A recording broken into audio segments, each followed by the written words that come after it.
शहरामध्ये गुन्हेगारांचं मनोबल वाढल्याचं चित्र असून खुन्याच्या घटनांमध्ये सत्र थांबायला तयार नाही.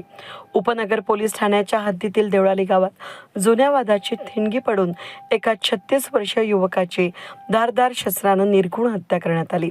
या थरारक घटनेमुळे परिसरात प्रचंड खळबळ उडाली असून विशाल सीताराम माळवे वय वर्ष 37 राहणारा सुवर्ण सोसायटी देवळाली गाव असं मृत युवकाचं नाव असून पोलिसांनी या प्रकरणी संशयित मित्राला ताब्यात घेतला आहे. पोलिसांनी दिलेल्या माहितीनुसार मयत विशाल माळवे आणि त्याचा मित्र अमोल गायकवाड वय वर्ष 39 हे दोन्ही मित्र गुरुवारी रात्री उशिरापर्यंत एकत्र पार्टी करत बसले होते. पार्टी सुरू असतानाच त्यांच्यात जुन्या कारणावरून अचानक वाद झाला. काही वेळातच या वादाचं रूपांतर गंभीर हाणामारीमध्ये झालं. नशेत असलेल्या संशयित अमोल गायकवाड याने रागाच्या भरात धारदार हत्यार काढून विशालवर सपासप वार केले. या भीषण हल्ल्यामध्ये गंभीर जखमी झालेला विशाल रक्ताच्या थारोळ्यात कोसळला असून शुक्रवारी पहाटेच्या दरम्यान त्याचा जागीच मृत्यू झाला. घटनेची माहिती मिळताच उपनगर पोलीस ठाण्याचे पथक तातडीनं घटनास्थळी दाखल झालेत.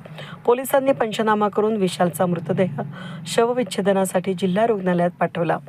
या घटनेची बातमी समजताच वरिष्ठ निरीक्षक जयंत शिरसाट, पोलीस निरीक्षक डबाळे, उपनिरीक्षक विशाल सपकाळे, गुन्हा शोध पथकाचे पोलीस उपनिरीक्षक प्रभाकर सोनवणे, हवालदार संदीप पवार, विनोद लखन, जयंत शिंदे, अनिल शिंदे, योगेश झाडे, अधिकारी कर्मचारी घटनास्थळी पोहोचले असून घरात लपून बसलेला अमोल गायकवाड याला घर झडती घेताना ताब्यात घेण्यात आलंय. घटनेनंतर तो पळून जाण्याच्या तयारीत होता. उपनगर पोलीस ठाण्यामध्ये गुन्हा दाखल करण्याची प्रक्रिया सुरू असून विवाहित विशालच्या मृत्यूनं त्याच्या परिवारावर दुःखाचा डोंगर कोसळला आहे.